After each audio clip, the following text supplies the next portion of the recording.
حي على الفلاح.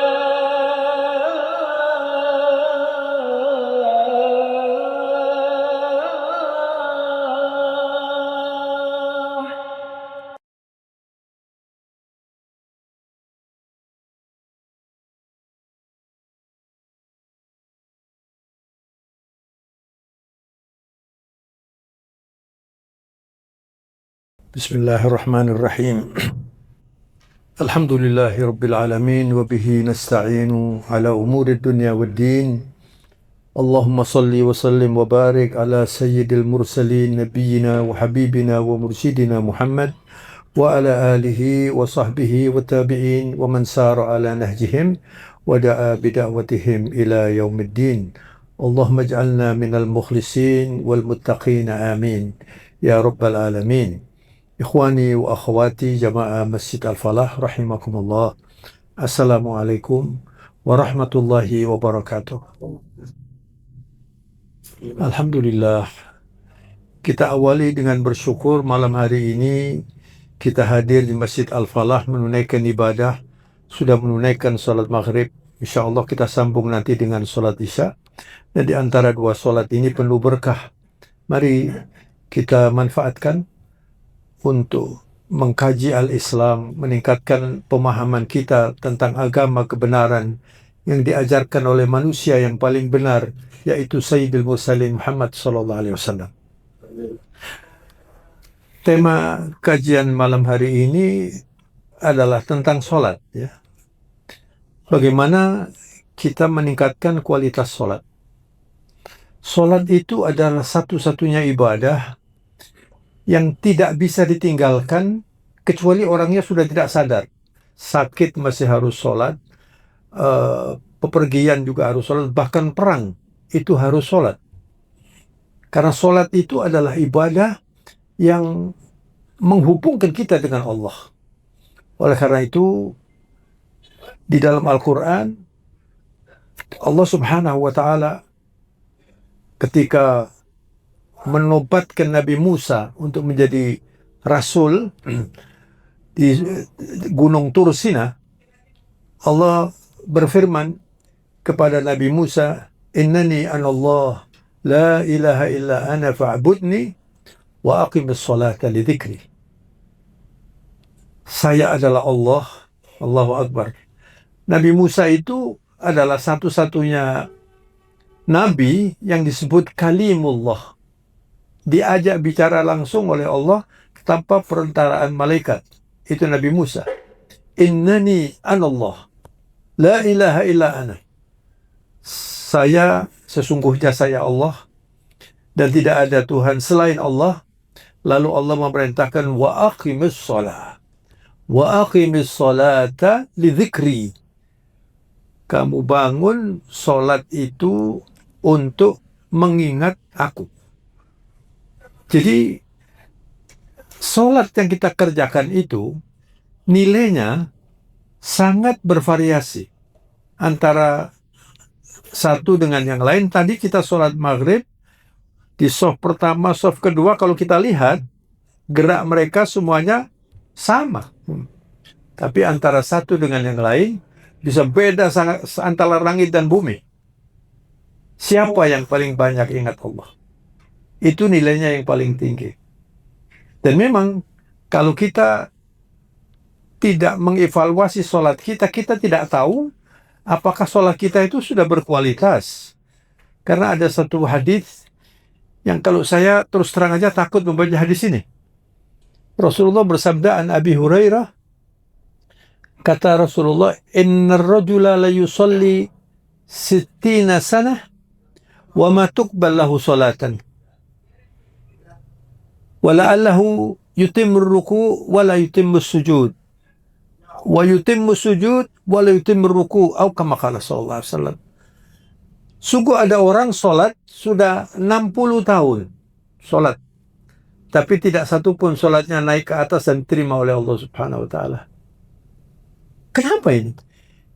Karena di dalam hadis ini dikatakan bisa jadi dia menyempurnakan rukuknya tapi sujudnya tidak sempurna, atau sujudnya sempurna, rukuknya tidak sempurna.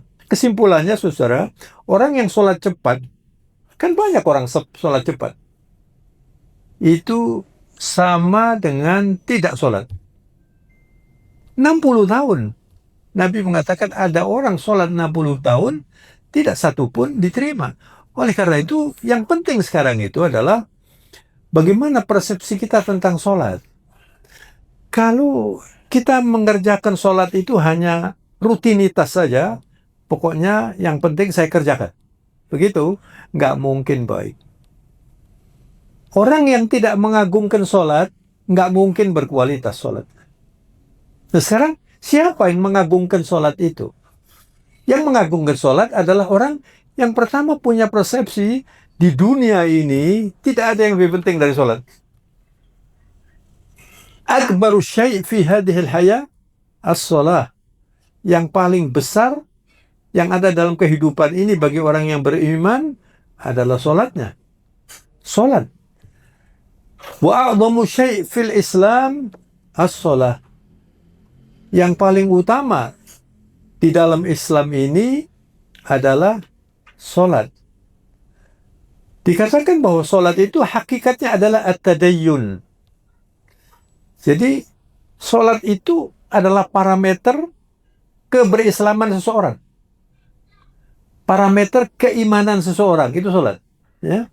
Dan ini sekali lagi, tidak mungkin kita bisa meningkatkan kualitas itu kalau melihat sholat itu sekedar pokoknya saya kerjakan, memenuhi apa yang harus saya penuhi, itu aja nggak mungkin bisa baik. Maka berkali-kali dalam ceramah saya mengatakan, selama kita tidak melihat sholat itu sebagai sesuatu yang agung, sesuatu yang paling penting, nggak mungkin bisa baik. Bagaimana tidak agung, saudara ya? Kalau kita ini sholat dengan benar, ya, dan dikatakan bahwa sholat itu adalah as-sholatu miftahul jannah. Sholat itu kuncinya surga. As-sholatu miftahul jannah. Was-sholat wa miftahu sholat al-wudu. Jadi kuncinya sholat itu wudu. Dan kuncinya surga itu sholat. Maka kalau kita ingin masuk surga, berangkatnya itu dari wudu. Dari wudu ini. Jadi wudu itu sebenarnya adalah satu ibadah yang kalau kita kerjakan, ini dosa-dosa ini berguguran. Jadi jangan disamakan wudu itu dengan cuci tangan kalau kita mau makan. Ya. Wudu itu adalah ibadah yang luar biasa. Al-idha'ah itu artinya cahaya. Rasulullah itu pernah kepada para sahabat mengatakan, saya ingin sekali atau rindu bertemu dengan ikhwani, saudara-saudara saya, kata Nabi. Saya rindu berjumpa dengan saudara-saudara saya. Lalu para sahabat terperanjat dan mengatakan, ya Rasulullah, alasna ikhwaduka ya Rasulullah. Bukankah kami ini saudaranya Nabi? Bukankah kami bersaudara ya Rasulullah? Nabi menjawab, antum ashabi. Kalian itu sahabat saya, kata Nabi. Lalu mereka bertanya, wa man ikhwanuka ya Rasulullah? Siapa saudara-saudara Nabi itu? Jawabannya Nabi, qaumun ya'tuna min ba'di lam yarani wa yu'minu bi. Ada satu kaum yang tidak pernah melihat saya, kemudian dia mengimani saya. Kita-kita ini. Lalu sahabat bertanya lagi, ya Rasulullah, nanti pada waktu di hari kiamat, miliaran manusia, bagaimana Rasulullah tahu ini adalah umatku, ini adalah saudara-saudaraku? Lalu Nabi menjawab, mereka adalah orang yang bercahaya wajahnya karena wudunya. Min atharis sujud, ya. Jadi mereka adalah ghurrun muhajjalin min atharis sujud, kata Rasulullah. Mereka itu adalah orang-orang yang wajahnya itu bercahaya, dan saya tahu ini dari bekas atau dari wudhu mereka itu. Oleh karenanya, ma'asyiral muslimin rahimakumullah, yang pertama, kalau kita ingin memperbaiki sholat itu harus dari wudhu yang baik. Nah, kemudian sesudah wudhu harus memperhatikan perilaku kita. Ya. Jadi orang yang sholatnya khusyuk itu tidak mungkin orang yang misalnya punya kebiasaan bohong misalnya. Para koruptor itu pasti tidak mungkin sholatnya baik. Karena orang yang sholatnya baik itu hidupnya baik. Nah.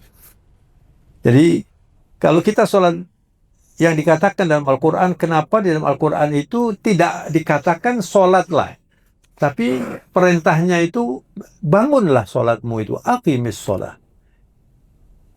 Antara lain, Anda bisa melihat di ayat surat Al-Ankabut, ya. Surat Al-Ankabut ayat yang ke-45, Allah berfirman, a'udzubillahi minasyaitonirrajim, utlu ma uhya ilaika minal kitab wa aqimis sholat. Inna sholata tanha 'anil fahsya'i wal munkar wa la dzikrullahi akbar wallahu ya'lamu ma tasna'un. Allahu akbar. Utlu itu tilawah. Tilawahilah Al-Quran. Jadi ada iqra, ada utlu. Ada qiraah, ada tilawah. Kalau qiraah itu ya membaca saja. Membaca. Tapi kalau tilawah sesudah dibaca, difahami, kemudian digunakan dalam kehidupan. Utlu ma uhiya ilaika minal kitab. Kamu tilawai apa yang kami wahyukan dari Alkitab, ini maksudnya Al-Quran. Nah, kemudian wa aqimis sholat. Kemudian kamu bangun sholat itu. Tidak dikatakan wa sallu, tidak. Tapi wa aqimis sholat. Lalu inna sholata tanha 'anil fahsya'i wal munkar. Jadi sholat yang dibangun, kemudian dilandasi oleh tilawah Al-Quran, itu sholat ini akan membuat orang yang membangun sholat tadi terjaga dia. Dia tidak terpengaruh dengan perilaku yang mungkar dan keji. Lalu dinyatakan wala dzikrullahi akbar. Dan berzikir mengingat Allah di dalam sholat itu adalah bagian yang paling utama, yang paling penting. Wallahu ya'lamu ma tasna'un. Dan Allah itu maha tahu apa yang kalian kerjakan. Jadi kalau kita pelajari ayat ini, ya, surat Al-Ankabut ayat nomor 45, yang pertama Allah menekankan bahwa Al-Quran itu jangan hanya dibaca, tapi juga ditilawai. Artinya ditilawai, dan ini perintah ini untuk Rasulullah, tetapi juga untuk kita. Utlu ma uhiya ilal kitab. Pertama disampaikan ayat ini kepada Rasulullah. Kamu tilawai Al-Quran ini, apa yang ada di dalam kitab suci Al-Quran. Nah, kemudian kamu amalkan. Wa'mal bihi. Kemudian wa'ablighu linnas. Sampaikan kepada orang lain. Maka kalau kita ingin menerjemahkan ayat ini dalam perilaku agar sholat kita baik, kita tilawai, kemudian kita sampaikan kepada orang lain. Sebisa mungkin. Sebab orang berdakwah itu tidak harus menjadi ulama besar atau tidak harus menjadi ustadz. Siapa saja itu wajib berdakwah sesuai dengan kemampuannya. Anda pulang dari sini ketemu istri berdakwah, itu Anda menggugurkan kewajiban. Karena di dalam surat Al-Asr, Allah mewajibkan kita ini untuk berdakwah. Wal asri innal insana lafi khusr illa alladhina amanu wa amilus salihati wa tawasaw bil haqq wa tawasaw bis sabr. Jadi kalau kita ingin tidak rugi dalam hidup ini, yang pertama adalah menjaga waktu, tidak menyia-nyiakan waktu, dan terutama waktu sholat. Ya. Wal asri innal insana lafi khusr. Banyak orang rugi karena tidak memperhatikan waktu. Orang itu kalau rugi uang itu dia gelisah, gak senang. Tapi kalau rugi waktu gampang-gampang saja. Sedangkan uang itu bisa kita pinjam, uang itu bisa kita cari begitu. Kalau habis kita bisa mencari lagi, tapi waktu tidak bisa. Orang yang tadi pagi tidak sholat subuh sampai kiamat nggak ketemu lagi sholat subuh itu. Jadi orang yang cermat di dalam berislam itu selalu menghargai waktu. Surat Al-Asr tadi. Wal asri innal insana labi khusr. Kalau tidak, kita rugi. Dan orang-orang yang berkualitas sholatnya, orang-orang yang sukses dalam hidupnya, itu adalah orang-orang yang khusyuk sholatnya dan tidak menyia-nyiakan waktu. Wal asri innal insana lafi khusr illa alladziina amanu. Kecuali orang yang beriman. Dan iman ini, saudara, Allah juga menggunakan kata iman ini untuk sholat. Ketika Allah merubah arah sholat, yang tadinya ketika Rasulullah masih di Mekah, kemudian tahun pertama, tahun kedua di Madinah masih menghadap Baitul Maqdis, ya, sampai turun ayat fawallu wahaitsuma kuntum fawallu wujuhakum syatrah. Dimanapun Anda berada, arahkan sholat itu di Masjidil Haram. Mulai hari itu sampai hari kiamat sudah nggak boleh dirubah lagi. Dan ketika itu Rasulullah sedang sholat duhur, lalu Rasulullah sudah sholat duhur 2 rakaat menghadap Baitul Maqdis, turun ayat itu. Perintah supaya menghadap Masjidil Haram. Lalu Rasulullah merubah arah sholatnya, jadi 2 rakaat menghadap Baitul Maqdis, 2 rakaat menghadap kiblat. Oleh karena itu, masjid tempat Rasulullah sholat sampai sekarang diabadikan, namanya Masjid Qiblatain. Orang yang sudah pernah ke Mekah itu ada masjid namanya Qiblatain, ya. Ada 2 kiblat, sana kiblat, sana kiblat. Itu sejarah ketika Rasulullah masih menghadap Baitul Maqdis. Nah, sesudah menghadap Baitul Haram, para sahabat Nabi itu khawatir, bagaimana sholat saya dulu yang menghadap Masjidil Aqsa? Lalu diturunkan ayat ini oleh Allah, wa ma kana Allahu liyudhi'a imanakum. Allah tidak akan menghilangkan sholat kalian. Di sini Allah menggunakan kata untuk sholat itu iman. Makanya sholat itu adalah potret keimanan seseorang. Dan kalau Anda ingin tahu bagaimana kedudukan seseorang itu dengan Allah, kedudukan saya dan Anda ini dengan Allah, itu diukur bagaimana sholat di dalam hati Anda itu. Apakah Anda membesarkan sholat atau sekedar sholat? Itu akan menentukan kedudukan kita di sisi Allah Subhanahu wa Ta'ala. Karena sholat itu hakikatnya adalah at-tadayyun, seperti saya katakan tadi. Sholat itu hakikatnya adalah keberagamaan. Maka kembali pada ayat surat Al-Ankabut tadi, wa aqimis sholat, inna sholata tanha anil fahsya'i wal munkar. Kalau kita sudah membangun sholat, maka sholat itu akan bisa menjaga kita. Sehingga kita tidak melakukan hal-hal yang dilarang oleh Allah. Kalau toh kita mengerjakan, cepat kembali bertobat. Itu orang yang sholatnya baik, ya. Nah, kalau orang itu sholatnya rajin, tapi korupsinya tekun, ya ini berarti sholatnya belum baik. Ada nggak orang sholatnya rajin, korupsinya tekun, ya? Ada yang habis korupsi kemudian ke umroh, ke haji, ke Mekah, ya. Dikira kalau sudah ke Mekah lalu bersih, nanti uangnya bisa halal gitu, ya. Nggak bisa begitu. Apalagi kalau orang itu sudah berpikir bahwa korupsi itu nggak apa-apa gitu, ya. Itu habis sholatnya sudah. Habis sholatnya. Makanya artinya apa? Dia baru mengerjakan sholat, tapi belum membangun sholat. Jadi membangun sholat itu apa artinya? Membangun sholat itu sesudah sholat. Jadi Anda sesudah subuh, sholat. Kemudian antara subuh dengan zuhur ini bagaimana perilaku Anda ini?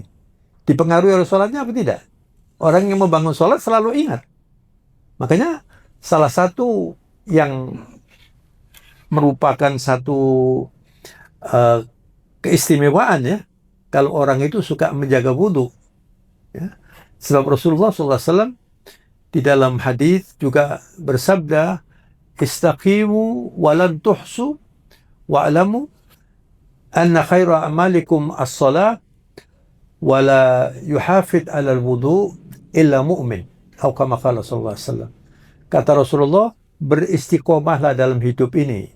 Sholatnya istiqomah, zikirnya istiqomah, terus memperhatikan Sebab kapan saja saya bisa mati gitu loh.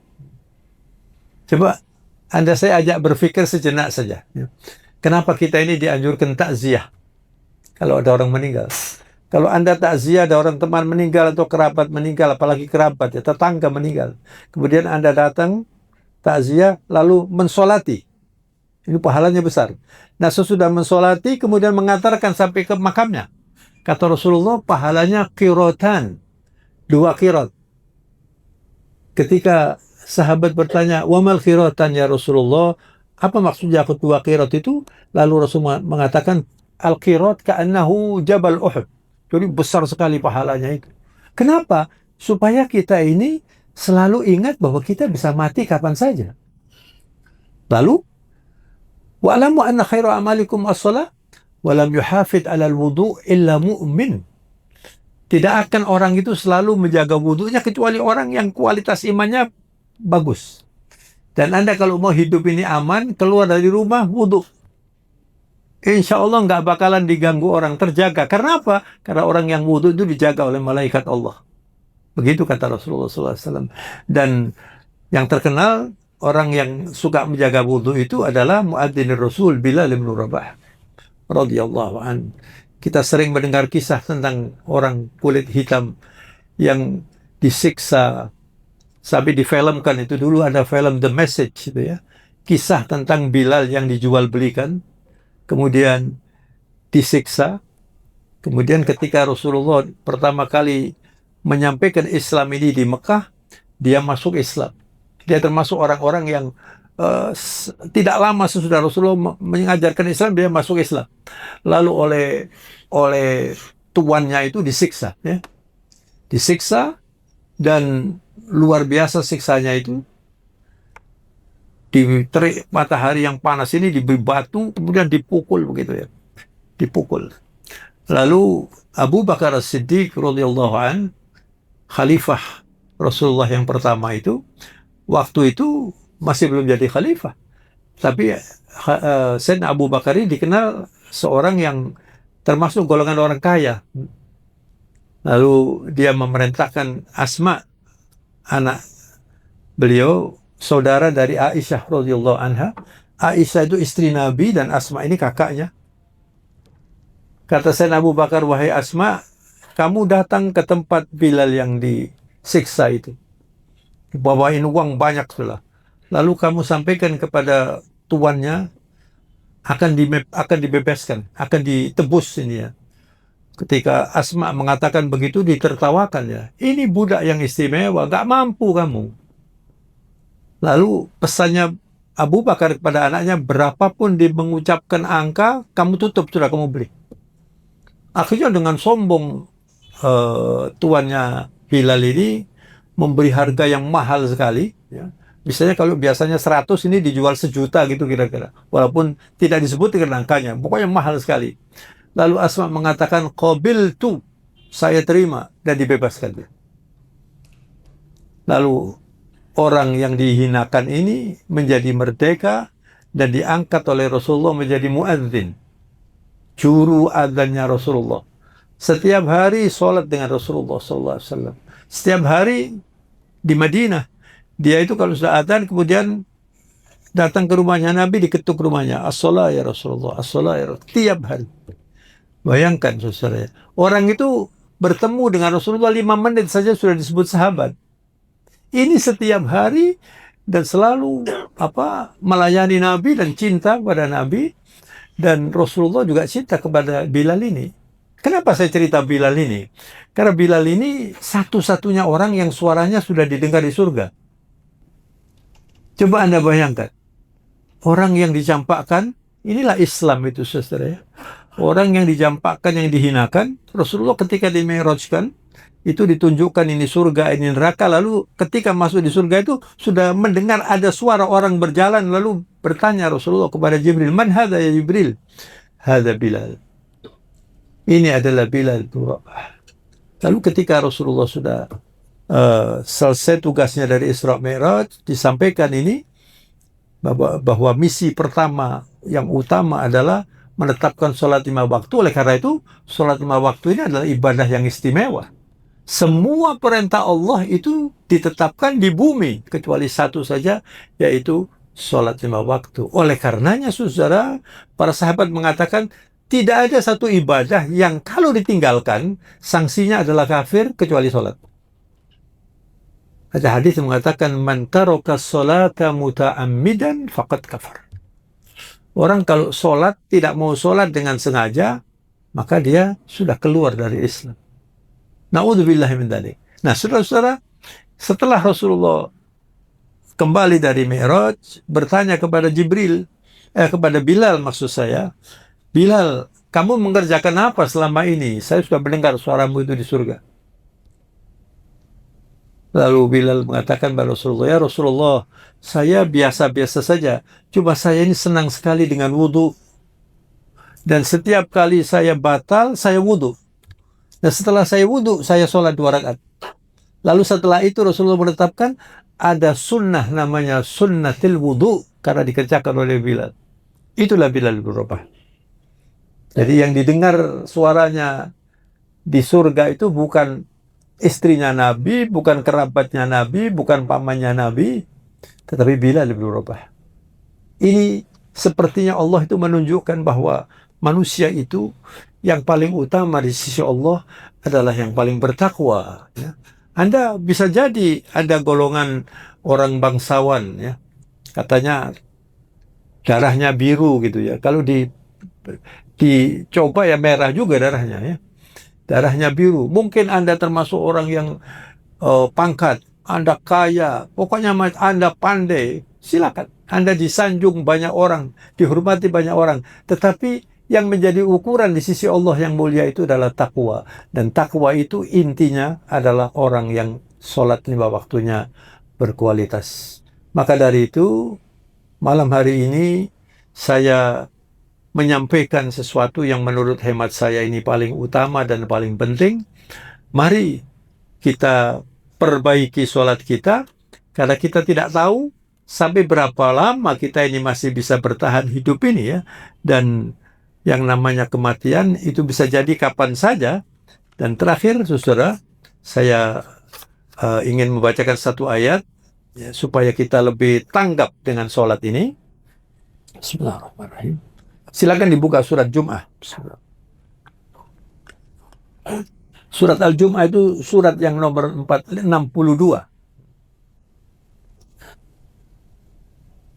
Pada ayat yang ke-8 dari surat Al-Jum'ah, Allah berfirman, "Qul innal mauta alladhi tafirruna minhu fa innahu mulaqikum.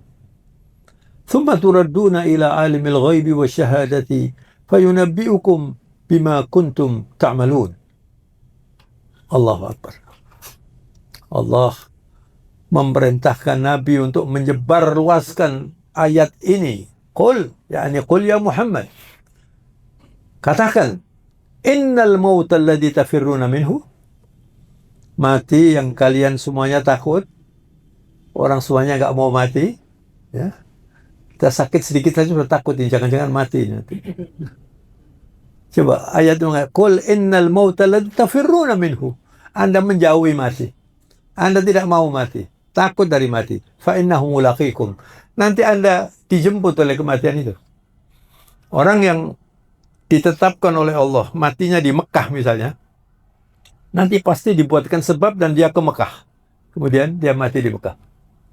Kira-kira sebulan yang lalu ada teman saya di Jakarta sakit, kakinya itu sulit berjalan. Sehingga kalau ada pengajian, saya kadang-kadang pengajian di Jakarta, biasanya dia datang, dia nggak bisa datang. Saya bilang nggak apa-apa, walaupun pakai kursi roda nggak apa-apa, ya, tapi sulit saya. Tapi saya ini mau umroh katanya. Mau umroh, tolong saya didoakan, lalu minta doa, saya kirimi doa, umroh dia. Setelah umroh dia pulang. Kemudian 2 minggu yang lalu, dia umroh lagi. Jadi kira-kira sudah berapa bulan gitu ya, umroh lagi dia. Lalu umroh lagi, hari Ahad yang lalu, saya ditelepon oleh adiknya, adiknya itu menangis menelpon saya, lalu menceritakan bahwa kakaknya meninggal di Mekah. Jadi hari itu dia meninggal di Mekah. Jadi sepertinya dia ini sudah gelisah, ingin menikmati mati. Dan kalau orang sudah ke Mekah kemudian matinya di Mekah itu ya sudah ada tanda-tanda baik itu. Dimakamkan di tempat tanah haram. Masya Allah ya. Tapi kalau orang itu ditetapkan misalnya matinya di Jepang misalnya. Nanti ada sebabnya dia matinya di Jepang kan. Dan kita nggak tahu. Kita ini mau mati di mana gitu ya. Ini ayatnya. Qul innal mauta alladhi tafirruna minhu fa innahu mulaqikum. Anda akan dijemput oleh kematian itu. Thumma turadduna ila alimil ghaibi wa syahadah. Sudah kematian itu datang, Anda akan dikembalikan kepada Allah yang Maha mengetahui apa yang bisa dilihat dan apa yang tidak tampak. Fayunabbi'ukum bima kuntum ta'malun. Lalu nanti satu persatu oleh Allah akan diingatkan, kamu dulu pernah pengajian di Masjid Al-Falah, alhamdulillah. Kamu pernah sholat di Masjidil Haram, alhamdulillah. Tapi orang-orang yang tidak baik, kamu pernah mencuri uangnya rakyat sekian. Ada yang mencuri emas nggak terlalu banyak, 74 kilo saja. Jangan dikira nggak ada urusannya, Pak. Jangan lagi kok 74 kilo. Sekecil apapun itu diurus nanti. Inilah pentingnya kita itu mengingat mati ya. Jadi artinya tidak ada pilihan lain, perbaiki sholat. Kalau Anda ingin husnul khatimah, dan kita semuanya ingin husnul khatimah.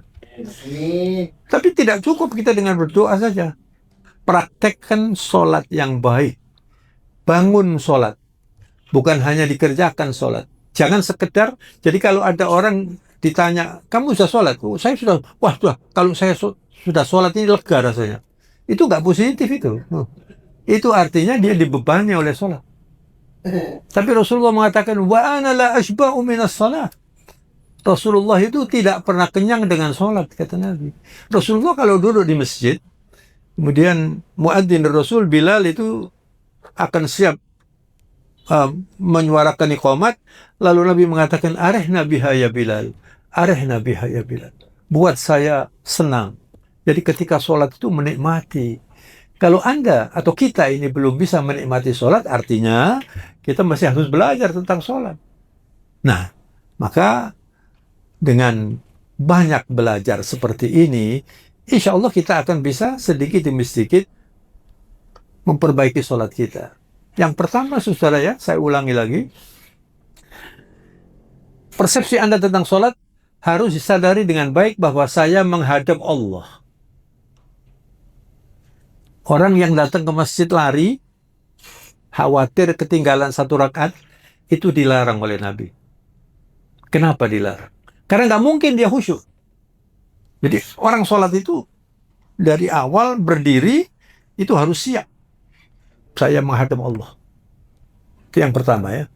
Yang kedua, harus berdoa. Ya. Harus banyak berdoa. Coba, Hanifi dibagi doa aja. Harus banyak berdoa agar kita bisa sholat dengan khusyuk. Silakan, cepat dibagi nih. Berdoa ini penting sekali. Nah, kemudian wudhu yang baik. Wudhu yang baik. Lalu usahakan setiap ada adzan dijawab. Nah, kemudian langsung bersiap-siap untuk sholat. Itu yang nomor satu, itu orang yang nomor satu ya. Tapi kalau suka nunda-nunda, ya itu bukan nomor satu.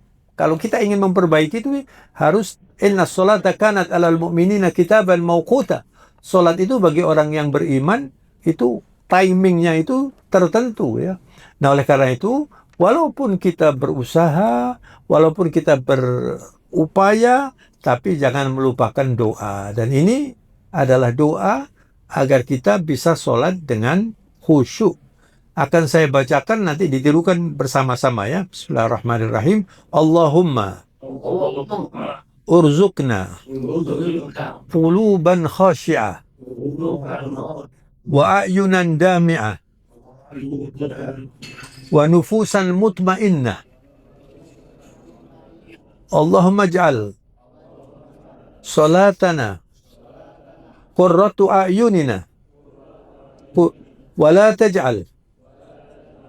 taj'alha harakatin bila ruh wala alfadan bila hudur Ini sudah lengkap. Kalau Anda setiap hari berdoa ini, insya Allah bisa sholat semakin hari semakin baik. Terutama kalau Anda itu berdoanya dengan sholat tahajud, ya. Sholat tahajud, sebelum sholat berdoa ini. Kemudian setiap sholat pada waktu sujud juga bisa berdoa ini. Ya Allah, karuniakan kepada kami hati yang khusyuk. Sholat khusyuk itu sumbernya di sini, dari hati. Bukan gerakan, walaupun gerakannya baik, begitu Anda lihat orang gerakannya baik, tapi kalau hatinya kemana-mana nggak bisa khusyuk. Kalau hati sudah khusyuk, pasti nanti anggota tubuh yang lain mengikuti hatinya itu. Minta agar hati khusyuk, kemudian mata yang berlinangan, artinya gampang terharu. Membaca Al-Quran, mendengar ayat-ayat dibacakan, kalau dia mengerti, kemudian takut kepada Allah, rindu kepada Allah. Setelah jiwa yang tenang, ya. Tidak ada kenikmatan seperti jiwa yang tenang, saudara. Anda punya uang 10 triliun, tapi setiap hari dicari KPK yang nggak bisa tenang. Nggak ada artinya uang itu. Nggak ada artinya. Yang paling penting itu tentram. Dan orang akan tentram kalau dia jujur, dia tidak mengambil haknya orang, tidak korupsi, bisa tenang insya Allah, ya. Kemudian, ya Allah, jadikanlah sholat kami sebagai penyejuk mata kami. Qurratu ain itu adalah sesuatu yang sangat menyenangkan. Rabbana hab lana min azwajina wa dzurriyyatina qurrata a'yun. Jadi orang yang menikmati keluarga itu kalau pergi rindu dengan keluarganya, kemudian sampai di rumah senang bertemu dengan keluarganya. Itu namanya qurratu ain. Dan Nabi mengatakan, innallaha ja'ala qurrata aini fis shalah. Kata Nabi, saya diberi oleh Allah kenikmatan itu ketika saya sholat. Jadi Nabi itu kalau sholat itu nikmat sekali. Jadi orang yang sholatnya cepat atau begitu sholat nggak pakai zikir, itu jelas itu sholatnya nggak baik. Kenapa saya katakan nggak baik? Karena habis sholat, kita itu dididik oleh Nabi untuk istighfar. Astaghfirullahaladzim. Karena nggak mungkin kita 100% ingat Allah. Coba, nanti ada sholat isya ya. Tadi sholat maghrib. Ketika Allah Akbar, ingat apa sampai? Mungkin ingat, tadi ada yang ketinggalan. Nanti sebentar lagi saya mau makan malam di mana gitu. Nanti mau ini. Terus begitu. Diskusi nih. Diskusi terus. Semakin banyak ini, semakin rendah sholat. Nilai sholatnya. Nah, semakin banyak Anda ingat Allah, itu semakin baik. Untungnya, ya. Untungnya, Allah dalam Al-Quran itu menyatakan orang yang akan masuk neraka itu adalah orang yang sholatnya, yang lalai terhadap sholatnya. Wailun lil musallin alladzina hum apa? An sholatihim sahun. An sholatihim sahun itu terhadap sholatnya, bukan fi sholatihim. Kalau fi sholatihim berarti pada waktu sholat kita lalai. Kita semuanya fi sholatihim sahun. Kalau an sholatihim sahun itu sekali-sekali tinggal. Atau kalau sholat sisa waktu. Kalau ada World Cup sudah nggak sholat subuh misalnya gitu, ya. Karena World Cup lebih besar. Sedangkan kita mengatakan Allahu Akbar, nggak ada yang besar sudah. Semua kecil. Pekerjaan kecil, keluarga kecil, semuanya kecil. Siapa saja kecil. Itu baru orang mengerti sholat. Allahu Akbar. Allah di hadapannya itu. Itu sholat yang khusyuk itu. Dan ini kalau orang sudah bisa menikmati sholat, setiap kali mendengar adzan itu senang itu, ya. Dan Anda kalau mendengar adzan ini bagaimana? Ada orang mendengar adzan terkejut loh, kok cepet deh. Kapan nanti zuhur bisa asar? Itu berarti Anda nggak senang dengan adzan. Orang yang menikmati sholat mendengar adzan itu indah sekali. Dan banyak orang masuk Islam karena adzan, saudara, ya. Adzan itu luar biasa. Kemudian wala taj'al harakatin bila ruh. Ya Allah, jangan dijadikan sholat saya itu cuma gerak-gerak aja, tidak ada ruhnya. Ruhnya sholat itu adalah khusyuk. Wala alfadhin bila hudur. Bukan kata-kata yang dalam hatinya. Tidak nyambung gitu, ya. Maka satu lagi, kalau Anda ingin memperbaiki sholat, coba dipelajari apa yang dibaca dalam sholat itu. Itu akan membantu kita khusyuk. Ketika kita sholat mengatakan Rabbana walakal hamd. Sami'allahu liman hamidah. Allah mendengar orang yang memuji Allah.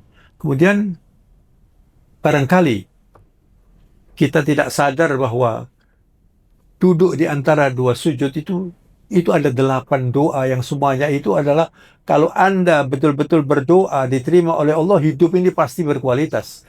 Rabbighfirli warhamni wajburni warfa'ni warzuqni wahdini wa'afini wa'fu anni. Coba. Apakah Anda menghayati ini atau sekedar dibaca saja? Ya Allah, ampuni saya, cukupi saya, maafkan saya, beri hidayah, semua, beri rezeki, semuanya lengkap sudah. Coba Anda kalau sholat sebentar lagi ini, ketika duduk di antara dua sujud itu, makanya kalau orang sholat kemudian imamnya cepat, yaitu imamnya harus diafkir, nggak boleh dipakai. Dan mohon maaf saya mengatakan di Surabaya ini saya sudah berkali-kali sholat di banyak masjid, masih banyak imam yang cepat sholatnya, terutama kalau sholat 4 rakaat atau 3 rakaat. Kalau rakaat kedua, ketiga, keempat cepat sekali. Dan itu tidak layak jadi imam. Ya. Harus tumak nina. Tumak nina itu rukun. Bahkan di Masjid Al-Hikmah saya mengatakan, walaupun doa iftitah itu sunnah, imam harus membaca doa iftitah. Karena imam harus memperhatikan makmumnya. Makmum kan ada yang terbiasa dengan doa iftitah. Kalau dia baca doa iftitah, imamnya tidak. Belum selesai baca Fatihah, dia sudah rukuk. Maka imam itu harus membaca doa iftitah. Oleh karena itu, imam itu punya nilai besar sekali di hadapan Allah ya. Dan Rasulullah mengatakan, orang yang tidak disuka oleh makmum tidak boleh menjadi imam. Subhanallah. Jadi misalnya ada orang terkenal, orang ini nggak baik ya. Ya pokoknya walaupun hafal Quran, tapi nggak baik, nggak boleh jadi imam. Karena makmumnya nggak mungkin baik. Nggak mungkin bisa menikmati kalau makmumnya tahu ya. Ini orang ini nggak baik ini. Nggak boleh jadi imam. Imam harus orang yang baik. Jadi sholat itu dikatakan oleh Allah dalam surat Al-Baqarah, wa innaha lakabiratun illa alal khasyin. Lakabiratun itu artinya besar sekali. Mudah-mudahan bermanfaat. Assalamualaikum warahmatullahi wabarakatuh.